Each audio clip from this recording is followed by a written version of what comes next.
Egunon, soy Kevin, uno de los pastores aquí en Videa. Veo algunas caras nuevas, así que es un gusto poder saludar a todos, ¿vale? En teoría, le tocaba a Miguel estar aquí predicando hoy. Aquí le tenemos presente, pero bueno, podéis incluso estar orando por él. El motivo por el cual él no está aquí predicando es que tiene un pólipo en la cuerda vocal y seguramente le van a tener que operar. Así que estamos orando por ti, ¿vale? Y si no te habla es por esta razón, no porque esté enfadado, ¿vale? Pero bueno, sobre todo para los que quizás es tu primera vez aquí, déjame decirte, pues, Songyetori, bienvenido, gracias por acompañarnos en esta mañana. Quizás ya eres cristiano y simplemente estás buscando una iglesia, quizás quieres seguir creciendo en tu fe junto a otros cristianos. Quizás no es tu caso, quizás estás aquí explorando la fe cristiana, digamos. Quizás tienes más dudas que respuestas. Quizás has venido aquí buscando algo. Quizás necesitas dirección y claridad en tu vida. Quizás has tomado incluso malas decisiones y estás buscando un cambio en tu vida. Quizás has venido y ni siquiera sabes por qué. No sé el motivo de cada uno. No sé por qué has venido aquí en esta mañana para escuchar la palabra de Dios, pero yo sé que Dios quiere hablarnos a todos en esta mañana por medio de su palabra. Y es algo que tomamos en serio aquí en Videa. Queremos tomar en serio la predicación de la palabra de Dios, porque creemos que la Biblia es la palabra inspirada por Dios y por eso sigue siendo relevante a nuestras vidas. La Biblia básicamente nos explica quién es Dios y quiénes somos nosotros.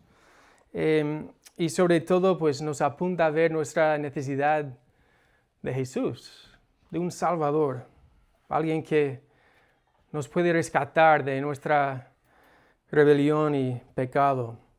Entonces, es por eso que creemos en la importancia de la predicación de la palabra de Dios.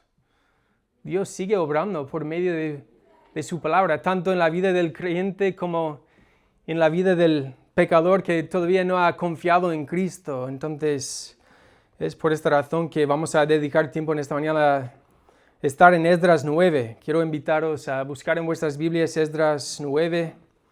Vamos a leer también en castellano versículos 1 al 15.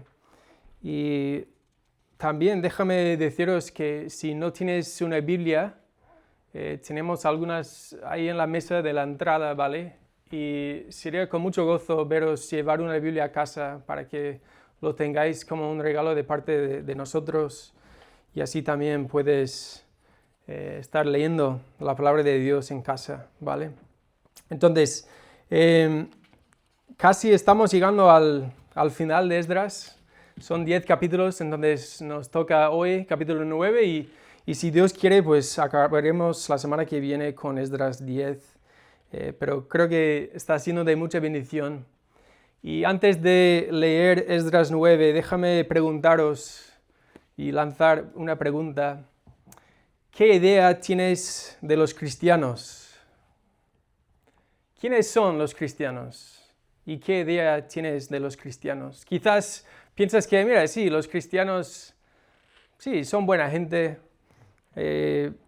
Quizás tú mismo eres cristiano, entonces los cristianos también te caen bien.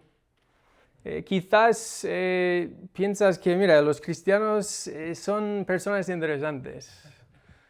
Son bichos raros, como dicen algunos. Gente rara que habla de cosas raras.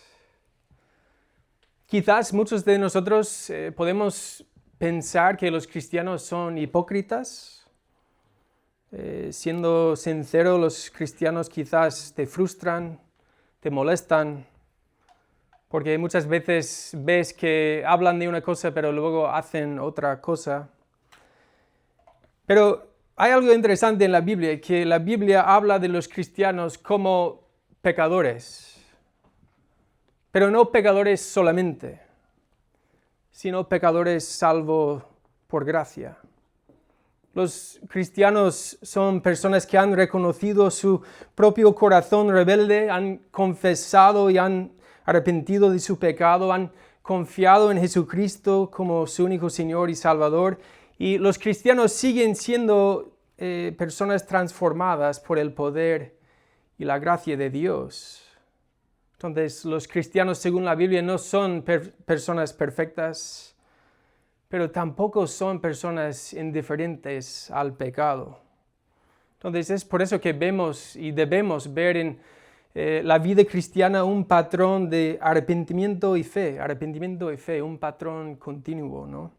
Entonces, Esdras 9 sí va a hablarnos acerca del pecado y sus consecuencias, incluso en medio del pueblo de Dios. Yo creo que como tema principal, lo que vamos a leer ahora enseguida, tiene que ver con la infidelidad del pueblo de Dios.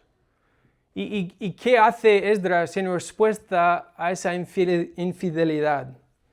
Pues confiesa ese pecado, pero también confiesa la misericordia de Dios y su fidelidad. Entonces, acompañadme en Esdras 9, vamos a leer de 1 al 15, ahora en castellano, y dice: Acabadas estas cosas, los príncipes vinieron a mí diciendo: el pueblo de Israel y los sacerdotes y levitas no se han separado de los pueblos de las tierras, de los cananeos, heteos, fereceos, jebuseos, amonitas, moabitas, egipcios y amoreos, y hacen conforme a sus abominaciones, porque han tomado de las hijas de ellos para sí y para sus hijos, y el linaje santo ha sido mezclado con los pueblos de las tierras. Y la mano de los príncipes y de los gobernadores ha sido la primera en cometer este pecado. Cuando oí esto, rasgué mi vestido y mi manto y arranqué pelo de mi cabeza y de mi barba y me senté angustiado en extremo. Y se me juntaron todos los que temían las palabras del Dios de Israel a causa de la prevaricación de los del cautiverio, mas yo estuve muy angustiado hasta la hora del sacrificio de la tarde. Y a la hora del sacrificio de la tarde me levanté de mi aflicción, y habiendo rasgado mi vestido y mi manto, me postré de rodillas y extendí mis manos a Jehová mi Dios, y dije: Dios mío, confuso y avergonzado estoy para levantar, oh Dios mío, mi rostro a ti, porque nuestras inquietudes se han multiplicado sobre nuestra cabeza. Nuestros deleitos han crecido hasta el cielo. Desde los días de nuestros padres hasta este día hemos vivido en gran pecado, y por nuestras iniquidades nosotros, nuestros reyes y nuestros sacerdotes hemos sido entregados en manos de los reyes de las tierras, a espada, a cautiverio, a robo y a vergüenza, que cubre nuestro rostro como hoy día.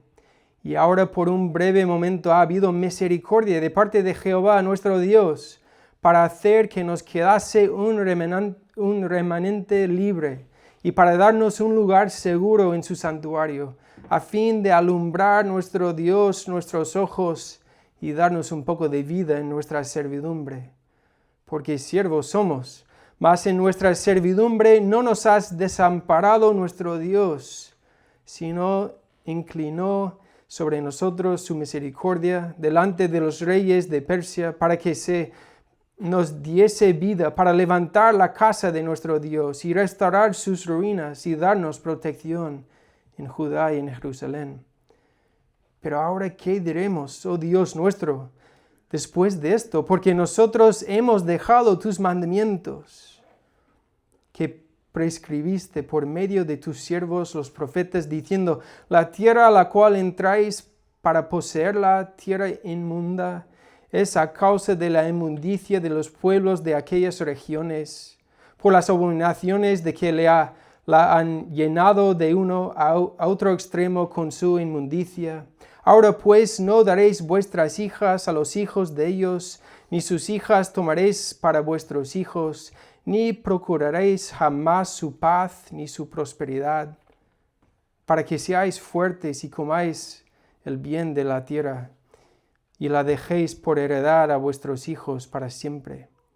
Mas después de todo lo que nos ha sobrevenido a causa de nuestras malas obras y a causa de nuestro gran pecado, ya que tú, Dios nuestro, no nos has castigado de acuerdo con nuestras iniquidades, y nos diste un remanente como este. ¿Hemos de volver a infringir tus mandamientos y a emparentar con pueblos que cometen estas abominaciones? ¿No te indignarías contra nosotros hasta consumirnos sin que quedara remanente ni quien escape? Oh Jehová, Dios de Israel, tú eres justo, puesto que hemos quedado un remanente que ha escapado como en este día. Henos aquí delante de ti en nuestros delitos, porque no es posible estar en tu presencia a causa de esto. Vamos a orar y luego ver lo que podemos sacar de este pasaje. Dios,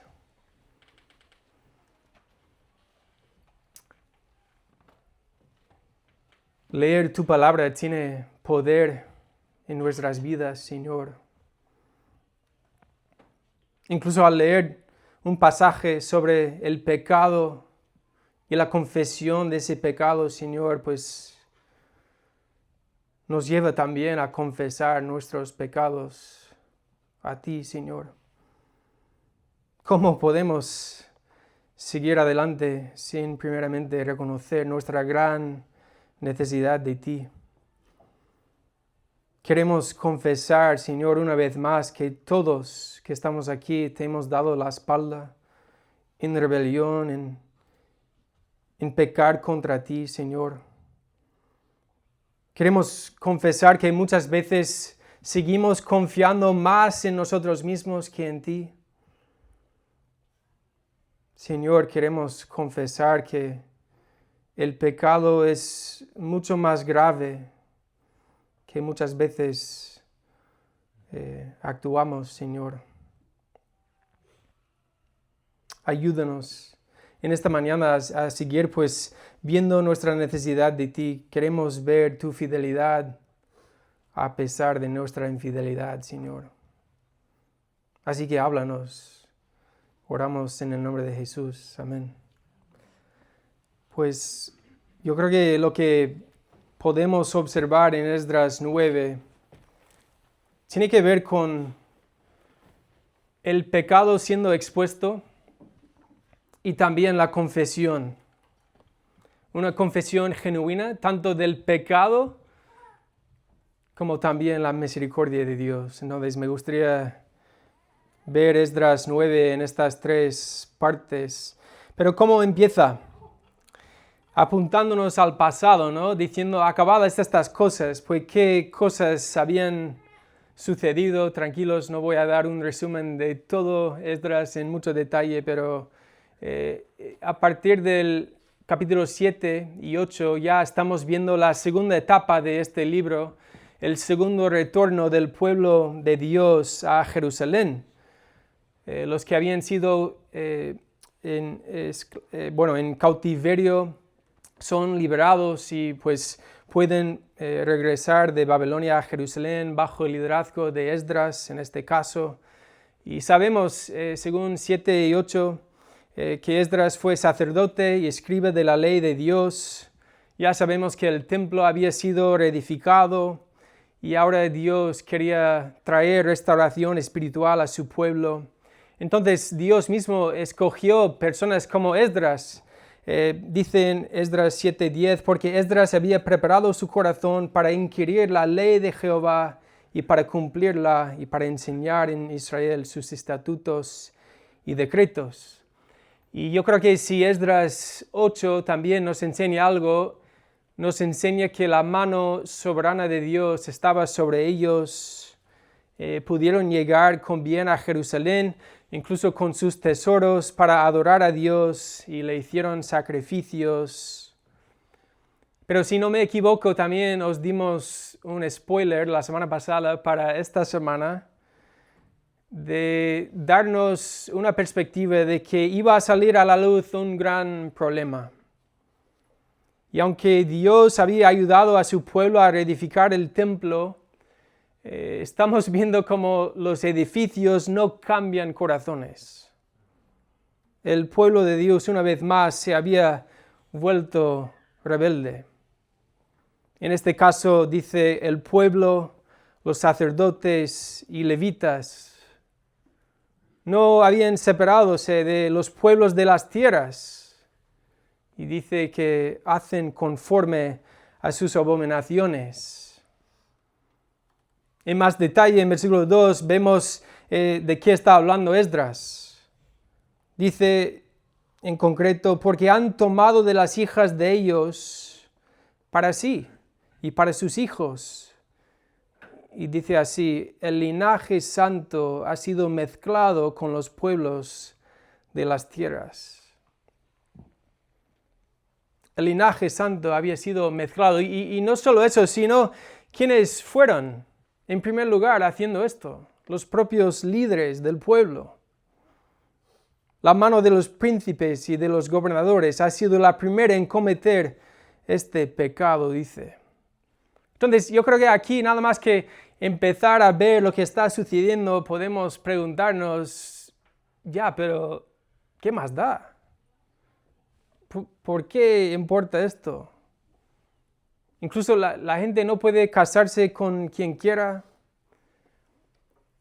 Pues realmente este pasaje va mucho más allá que el tema del matrimonio, incluso no vamos a centrarnos tanto en eso, pero sí es importante reconocer que el linaje santo había sido mezclado. ¿Por qué esto era pecado, como dice Esdras aquí?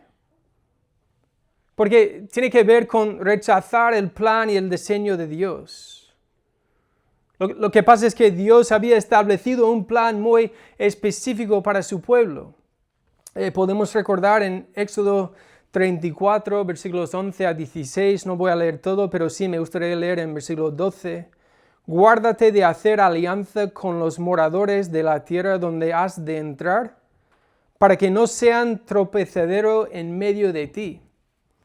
También en Deuteronomio 7, 1 al 5, sigue hablando de ese plan específico para su pueblo y dice en versículo 3, y no emparentarás con ellas, no darás tu hija a su hijo, ni tomarás a su hija para tu hijo, porque desviará a tu hijo de en pos de mí, y servirán a dioses ajenos.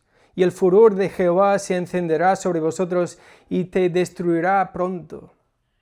Y más adelante en el mismo capítulo de Deuteronomio 7, versículos 6 a 8 dice, porque tú eres pueblo santo para Jehová tu Dios. Jehová tu Dios te ha escogido para serle un pueblo especial, más que todos los pueblos que están sobre la tierra. No por ser vosotros más que todos los pueblos os ha adquirido Jehová y os ha escogido, pues vosotros erais el más insignificante de todos los pueblos, sino por cuanto Jehová os amó y quiso guardar el juramento que juró a vuestros padres, os ha sacado Jehová con mano poderosa y os ha rescatado de servidumbre de la mano de Faraón, rey de Egipto.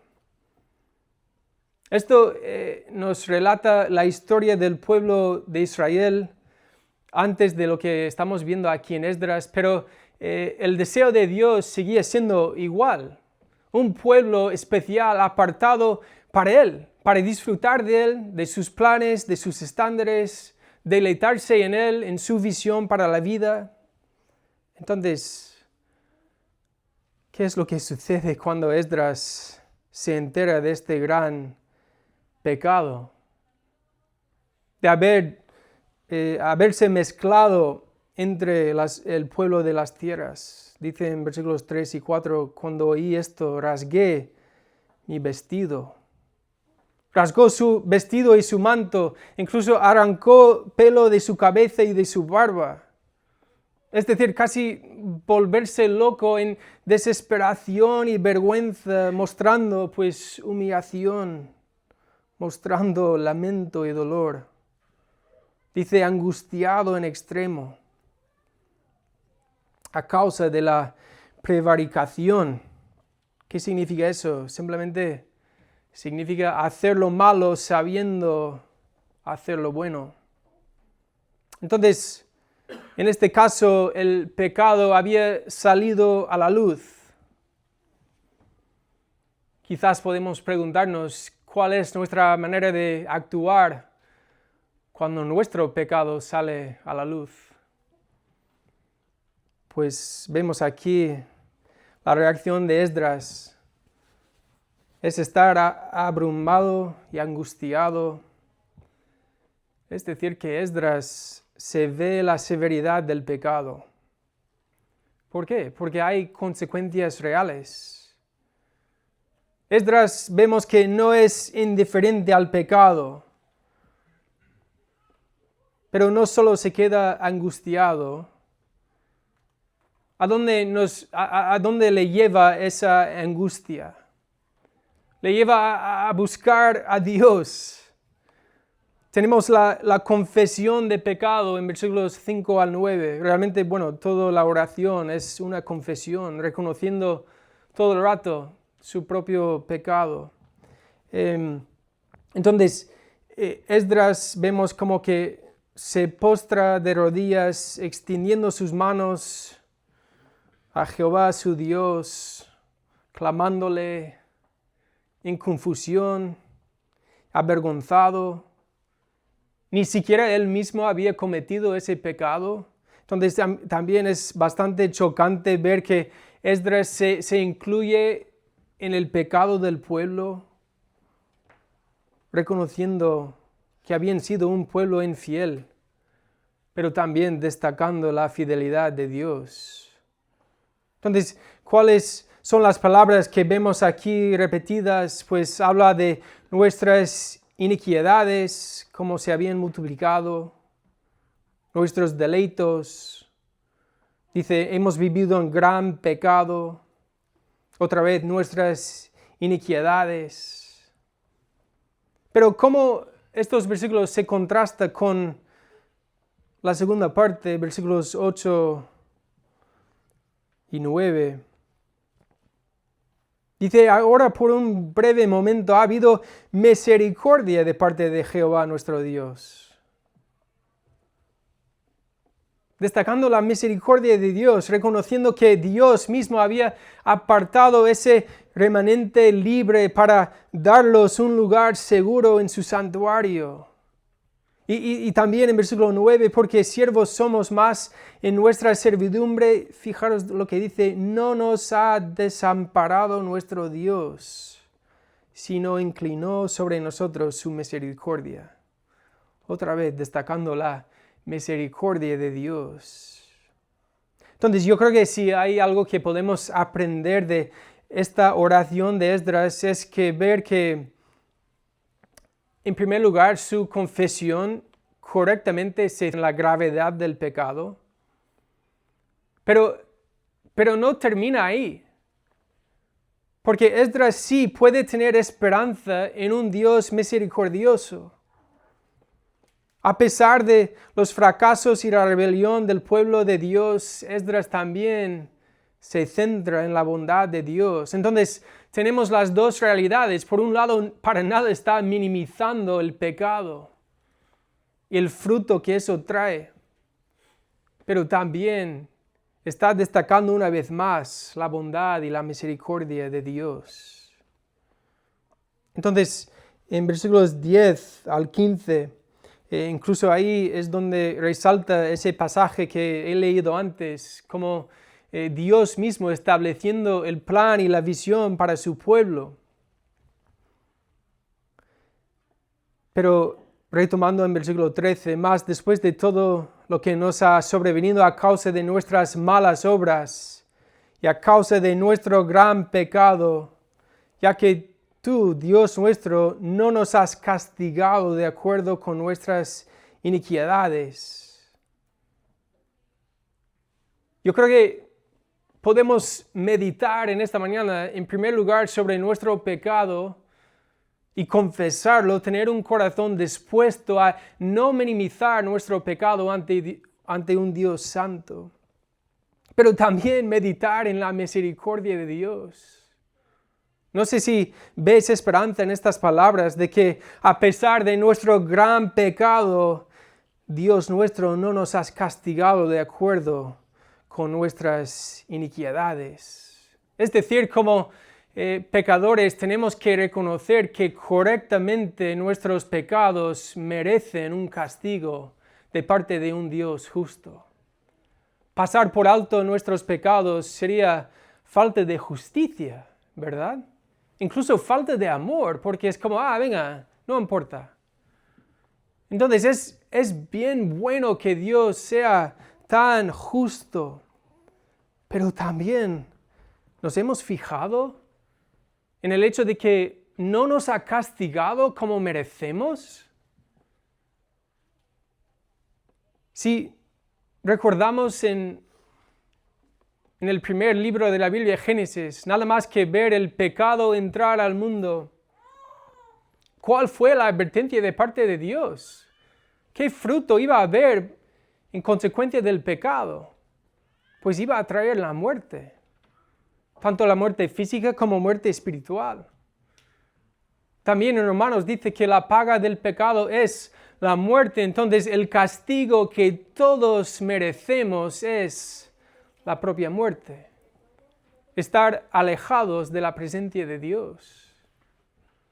En cambio, Dios, a pesar de nuestra infidelidad,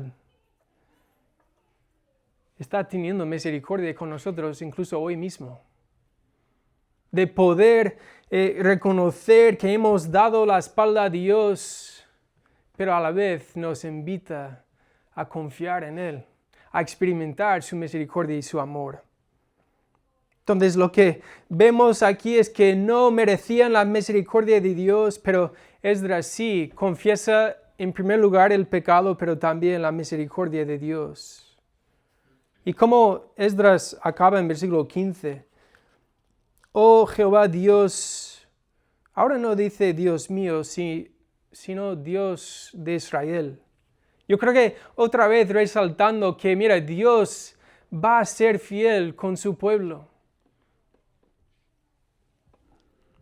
Tú eres justo, puesto que hemos quedado un remanente que ha escapado como en este día, henos aquí delante de ti en nuestros deleitos, porque no es posible estar en tu presencia a causa de esto.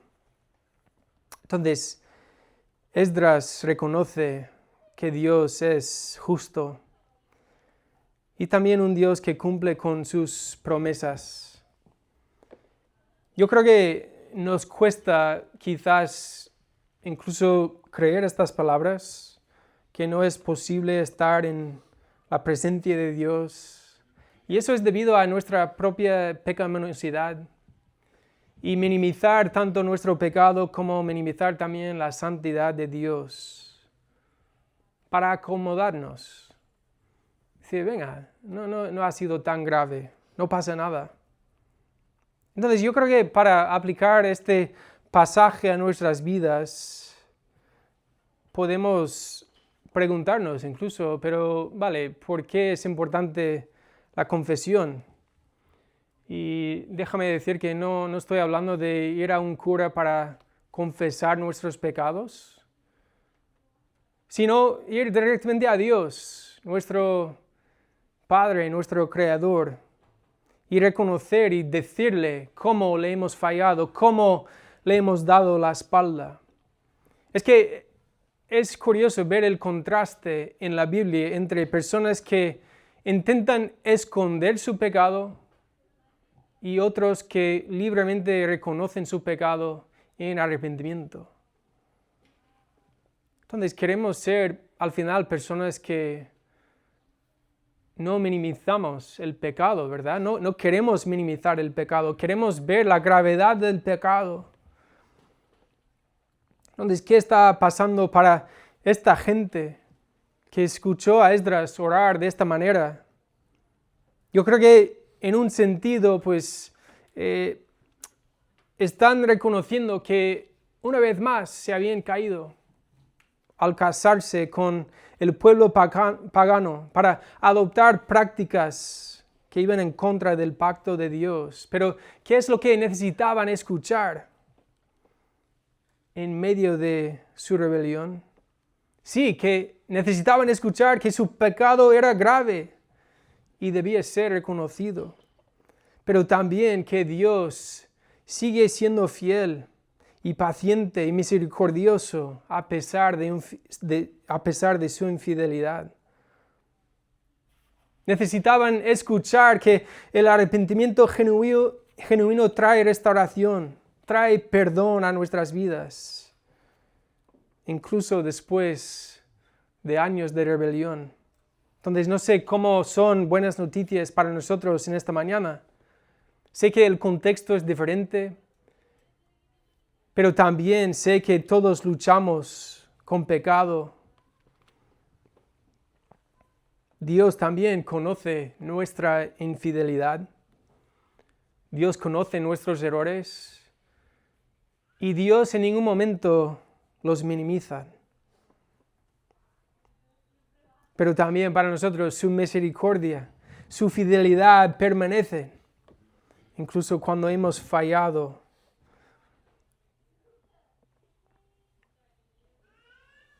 Lo que esta historia nos cuenta tiene que ver con un Dios santo, con buenos deseos para sus hijos, y nosotros como diferentes perspectivas con nuestra relación con Dios, ¿no? Por un lado podemos considerar ese pueblo pagano que ellos, el pueblo de Dios tenía prohibido casarse con ellos. Y aunque sí, en el Nuevo Testamento también vemos esta visión de compartir la vida, si vamos a casarnos, compartir la vida con alguien que comparte nuestra misma cosmovisión, es decir, cristianos sí deben casarse con cristianos, pero tampoco este pasaje en Esdras es un pretexto para hablar y apoyar el racismo, sino ver que Dios tiene un plan para nuestras vidas. Entonces Dios, a pesar de sus buenos deseos para nosotros, todos tenemos la oportunidad de decidir cómo le vamos a responder. El pueblo pagano directamente rechazó el plan de Dios, adorando sus propios dioses ajenos. Pero a veces, ¿qué es lo que sucede? Incluso entre cristianos, a veces hay una tendencia de minimizar los estándares de Dios y acabamos conformándonos con menos que Dios mismo tiene establecido para nosotros. O en vez de eso, podemos seguir buscando el plan de Dios y cuando fallamos, pues ir corriendo a Él en arrepentimiento y fe. Yo estoy seguro de que todos estaremos tentados a minimizar el pecado.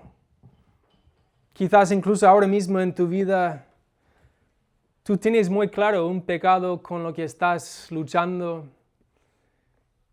Y hay una gran tentación de minimizarlo. Mira, no ha sido tan grave, no pasa nada. Como seguir bajando el estándar de Dios para tú mismo, ¿no? Pues yo te invito en esta mañana a confesar la gravedad de tu pecado. La confesión hace algo en nosotros, nos humilla, nos hace ser personas vulnerables. Incluso cuando podemos confesar delante de otros, estamos elevando la gracia de Jesús en nuestras vidas, diciendo que mira, he vuelto a fallar y eso me agobia, pero también tengo esperanza, porque mi identidad está puesta en Cristo. Entonces es como una vez más una oportunidad de reconocer que necesitamos a Cristo. Necesitamos la misericordia de Dios. Podríamos hacer un estudio entero de cómo podemos dar a muerte al pecado en nuestras vidas, Hay incluso buenos recursos como el libro de John Owen, el puritano que escribió el libro La mortificación del pecado, un libro basado en Romanos 8:13. Porque si vivís conforme a la carne moriréis, mas si por el Espíritu hacéis morir las obras de la carne, viviréis. Él decía, mata al pecado, él te matará a ti. Entonces, algo que me llama la atención de este capítulo de Esdras es que sí, Esdras vemos en su corazón un corazón que está confesando a Dios, pero ¿os habéis fijado cómo no les obliga a los demás a arrepentirse, sino les invita a contemplar la misericordia de Dios? Entonces, me encuentro en la misma situación. De ninguna manera esta mañana puedo obligar a nadie a confesar su pecado a Dios, pero sí puedo invitaros a contemplar la misericordia de Dios en tu propia vida, cómo Dios ha sido misericordioso. En tu propia vida, cómo Dios no te ha castigado como tu pecado merece. Pero no queremos solamente ser tristes por nuestro pecado, sino queremos ser llevados al arrepentimiento. En 2 Corintios 7:10 dice, porque la tristeza que es según Dios produce arrepentimiento para salvación, de que no hay que arrepentirse, pero la tristeza del mundo produce la muerte. Es decir que sí, podemos ser incluso doloridos por nuestras decisiones que hemos tomado en base al pecado, porque nos fastidia, ¿no? Pero debemos intentar dejar que esa tristeza nos lleve al arrepentimiento genuino. Porque si podemos ver a Esdras aquí como un tipo de mediador, tenemos que también reconocer que era un mediador imperfecto, como nosotros. Pero también tenemos los cristianos un mediador perfecto que es Cristo. Dice en 1 Timoteo 2, 5-6, porque hay un solo Dios y un solo mediador entre Dios y los hombres, Jesucristo hombre, el cual se dio a sí mismo en rescate por todos, de lo cual se dio testimonio de su debido tiempo. Entonces, vamos a ir concluyendo con esta gran visión que tenemos aquí de parte de Esdras, de la importancia de la confesión de nuestro pecado, pero también la confesión de que Dios es misericordioso. Y podemos recordar, como dice en 1 de Juan, que si confesamos nuestros pecados, ¿qué nos dice? Él es fiel y justo para perdonar nuestros pecados y limpiarnos de toda maldad. Entonces voy a acabar citando Salmo 51. Voy a leer algunos de esos versículos del Salmo 51 después de David había pecado y también David confiesa su pecado a un Dios misericordioso. Pero antes de acabar leyendo Salmo 51, es una invitación para todos a pedir a Dios, oye Dios, examina nuestro corazón, examíname Dios, incluso confieso que me cuesta confesar, ¿verdad? Me resulta complicado incluso a veces reconocer mi pecado, entonces Dios, ayúdame a ver mi propio pecado y la gravedad de mi pecado. Y sobre todo, si no has confiado en Cristo, en esta mañana quiero apuntarte a ver la misericordia de Dios en esta mañana para ayudarte a ver tu necesidad de que es frustrante y bien imposible salvar a tu propia vida. Pero Jesús es nuestro gran mediador. Entonces, con estas palabras vamos a concluir en el Salmo 51. Y voy a leerlo como oración, ¿vale? Así acabamos en oración diciendo, ten piedad de mí, oh Dios, conforme a tu misericordia. conforme a la multitud de tus piedades, borra mis rebeliones. Lávame más y más de mi maldad y límpiame de mi pecado. Porque yo reconozco mis rebeliones y mi pecado está siempre delante de mí. Contra ti solo he pecado y he hecho lo malo delante de tus ojos, para que seas reconocido justo en tu palabra y tenido por puro en tu justicia. Y versículos 9 y 10. Esconde tu rostro de mis pecados y borra todas mis maldades. Crea en mí, oh Dios, un corazón limpio y renueva un espíritu recto dentro de mí. Así también nos unimos a esta oración, Dios, en esta mañana. En el nombre de Cristo oramos. Amén.